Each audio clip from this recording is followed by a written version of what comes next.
नमस्कार दोस्तों, मेरा नाम है मनीष कुमार सिंह और आप देख रहे हैं 4 पीएम महाराष्ट्र। मैं आपको बता दूं कि अभी हम जिस सीट के बारे में बात करने वाले हैं वो इस समय बहुत ज्यादा चर्चा में है और माना जा रहा है कि इस बार जो है ये सीट बीजेपी के हाथ से निकल सकती है। इसीलिए बीजेपी जो है अपना शक्ति प्रदर्शन इस सीट पर दिखा रही है। और हाल ही में मुंबई नॉर्थ ईस्ट की मैं बात कर रहा हूं, जहां पर मिहिर कोटेचा बीजेपी की तरफ से खड़े हैं और यहीं पर घाटकोपर में जो है प्रधानमंत्री नरेंद्र मोदी ने 2.5 किलोमीटर लंबा रोड शो किया है। और मैं आपको बता दूं, इस सीट को लेकर के जो है माना जा रहा है कि ये सीट ऐसी सीट है जो कि बीजेपी के शक्ति प्रदर्शन के बाद भी उनके हाथ से निकल सकती है। उसका कारण ये है क्योंकि मुंबई नॉर्थ ईस्ट में जो है बहुत ज्यादा जो एक बड़ा एरिया है वो है वोटर्स का शिवसेना के समर्थन में जो है वो वोट करते हैं हमेशा, और वहां काफी ज्यादा जो प्रभाव है वो शिव सैनिकों का है।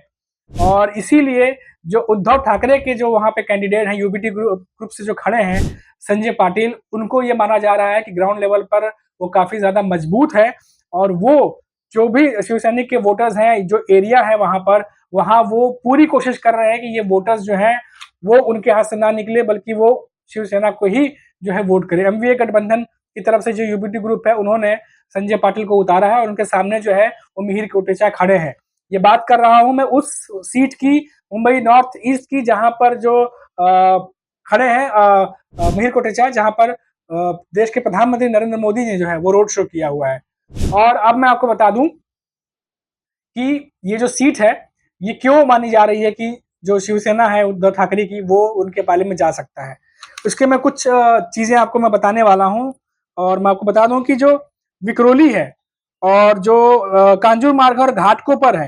ये तीनों जो जगह है, विक्रोली, कांजूरमार्ग, घाटकोपर, ये जो है माना जाता है कि यहाँ शिवसेना का काफी ज्यादा प्रभाव है और शिवसेना को सपोर्ट करने वाले जो मतदाता है वो यहाँ पर रहते हैं। वहीं अगर हम बात कर लें तो जो मनोज कोटक है, जो कि मेंबर ऑफ लोकसभा भी है, उनका जो व्यक्तिगत तौर पे जो पकड़ था वो यहाँ पर था, लेकिन उनकी जगह जो है वो मिहिर कोटेचा को जो है वो प्रत्याशी बनाया गया है। अब दबी जुबान में जो है वो ये भी माना जा रहा है कि कहीं ये गलती तो नहीं कर दी गई है बीजेपी की तरफ से जो है मिहिर कोटेचा को कैंडिडेट बना करके, क्योंकि वहां पर जो है बहुत ज्यादा जो व्यक्तिगत प्रभाव है वो मनोज कोटक का ज्यादा है, ऐसा माना जाता है मिहिर कोटेचा के मुकाबले। और कुछ एरिया ऐसे हैं जहां पर शिवसेना के प्रभाव ज्यादा है और वहां के जो मतदाता है वो एक लॉयल मतदाता है जो शिवसेना को ही वोट करते आ रहे हैं। तो ऐसे में जो है किस तरीके से जो है समीकरण बनेंगे इस सीट पर, वो काफी ज्यादा जो है पेचीदा बना हुआ है। और मैं आपको बता दूं कि जो मुंबई नॉर्थ ईस्ट की जो सीट है यहाँ से मिहिर कोटेचा खड़े हैं और यहाँ पे कुछ सीटें ऐसी हैं जो कि जो बीजेपी को जो है वो थोड़ा बहुत मदद कर सकती हैं, जिसमें मैं आपको बता दूं कि जिसमें जो मिहिर कोटेचा को, इसमें घाटकोपर जो पूर्व है और मुलुंड और घाटकोपर पूर्व जो है वहां से बीजेपी के खाते में कुछ वोट्स जा सकते हैं। लेकिन अगर उसी के अपोजिट में बात करूं तो जो शिवसेना में जो जैसे अभी संजय पाटिल खड़े हैं, उनके रमाबाई कॉलोनी है, उसके बाद कामराज नगर है, ये जो शिवसेना के समर्थन वाले जो वोटर्स हैं वो इस एरिया में रहते हैं, जो कि शिवसेना के लॉयल वोटर्स हैं जो उन्हें मतदान करते हैं। तो ये एक बहुत बड़ा फैक्टर साबित होने वाला है, जिसकी वजह से माना जा रहा है कि जो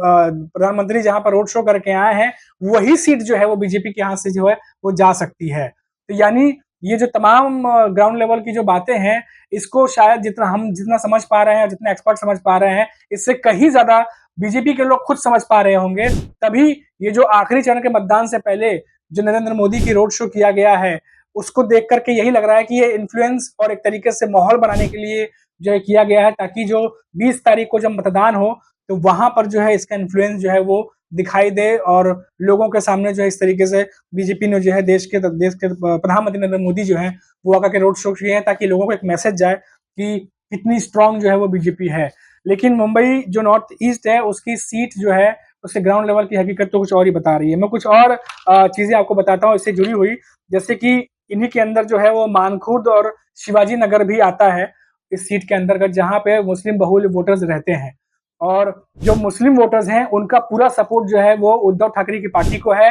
क्योंकि वो पहले भी उद्धव ठाकरे जो है उनकी पार्टी को वोट करते आए हैं और इस बार भी जो है वो उद्धव ठाकरे की पार्टी को वोट करने की बात जो है वो कह रहे हैं। कई पत्रकार हैं जो ग्राउंड लेवल पर गए थे वहां पर रिपोर्टिंग करने के लिए, और उनसे जब बातचीत हुई तो उनमें से बहुत सारे जो मुस्लिम वोटर्स उन्होंने यही कहा कि वो उद्धव ठाकरे को जो है वो वोट करने जा रहे हैं। इस तरीके से अगर एरिया बाय एरिया भी हम अगर बांटे तो देखा जा रहा है कि ज्यादातर जो वोटर्स हैं वो कहीं ना कहीं शिवसेना जो है उद्धव ठाकरे के नेतृत्व वाली यूबीटी ग्रुप उसकी तरफ झुकाव ज्यादा दिख रहा है। अब ये जो रोड शो हुआ है इसका कोई असर पड़ेगा या नहीं पड़ेगा ये तो आने वाला वक्त ही बताएगा। लेकिन वहीं हम बता दें कि ये सीट पर सबसे ज्यादा हिंदू बनाम मुस्लिम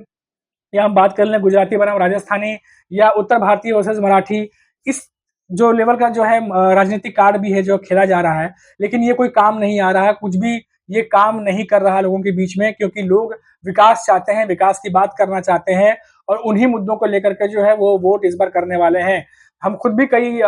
क्षेत्रों में गए थे जहां पर हमें ये मालूम चला कि लोग उनके एरिया में गवर्नमेंट उनके लिए क्या कर रही है, उनकी सुविधाओं के लिए गवर्नमेंट क्या कर रही है, लोगों को इससे ज्यादा मतलब है उनके मुद्दे वो हैं कि क्या उनके इलाके की पानी की समस्या दूर हो रही है, क्या उनके इलाके में नौकरी के नए नए अवसर जो है नौकरी के अवसर दिए जा रहे हैं, जो उनकी गंदगी और साफ सफाई की जो जो है या मच्छर की वजह से जो बीमारी पनप रही है, इन छोटी छोटी जो इश्यूज हैं, लेकिन ये बड़े इश्यूज हैं, इन पर कुछ गवर्नमेंट कर रही है कि नहीं कर रही है, इस पर लोगों का ज्यादा ध्यान है। और जहां तक बात करें कैंडिडेट्स की, तो मिहिर कोटेचा की उम्मीदें, खुद उनकी उम्मीदें जो है वो कहीं ना कहीं नरेंद्र मोदी पर टिकी हुई हैं, क्योंकि नरेंद्र मोदी के चेहरे पे ही जितने भी कैंडिडेट्स हैं वो लड़ रहे हैं। लेकिन वहीं अगर हम बात कर लें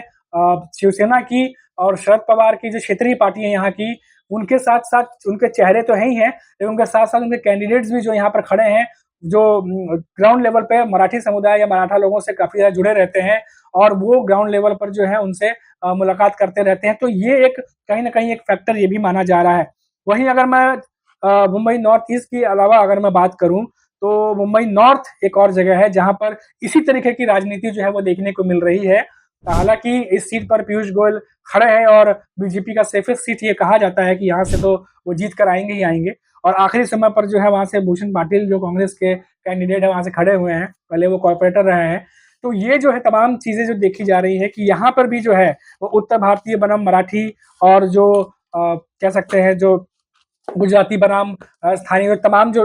अलग अलग समुदाय के जो लोग रहते हैं, यहाँ पे भी ग्राउंड लेवल पे कहीं ना कहीं वो मैसेज जो है वो कन्वे किया जा रहा है। लेकिन ये भी कार्ड जो है ये फेल हो रहा है, क्योंकि लोगों के बीच में अगर सही मायने में अगर आप लोगों के बीच में जाकर पूछें तो उनके लिए मायने रखता है विकास, उनके लिए मायने रखता है कि आप उनके इलाके में उनके लिए क्या कर रहे हैं, उनके लिए मायने रखता है कि जो उनकी लोकल समस्याएं हैं क्या उसका सोल्यूशन जो वहां के कैंडिडेट हैं वो दे रहे हैं कि नहीं दे रहे हैं, उनके वादे क्या है, जो सिविक इश्यूज हैं उसको लेकर करके आप लोगों को क्या आराम पहुंचा रहे हैं, इन चीजों को लेकर के जो है पब्लिक अपने मुद्दे उठा रही है। तो ये जो कार्ड खेला जा रहा है, जिस तरीके से राजनीतिक पार्टियां चुनाव आने पर करती हैं, ये फेल है, कंप्लीटली फेल है मुंबई की राजनीति में। एटलीस्ट मैं इतना बता सकता हूं, क्योंकि मुंबई के जो मतदाता हैं, मुंबई के जो वोटर्स हैं, वो ये चीज देख करके वोट करने वाले हैं इस बार की भाई उनके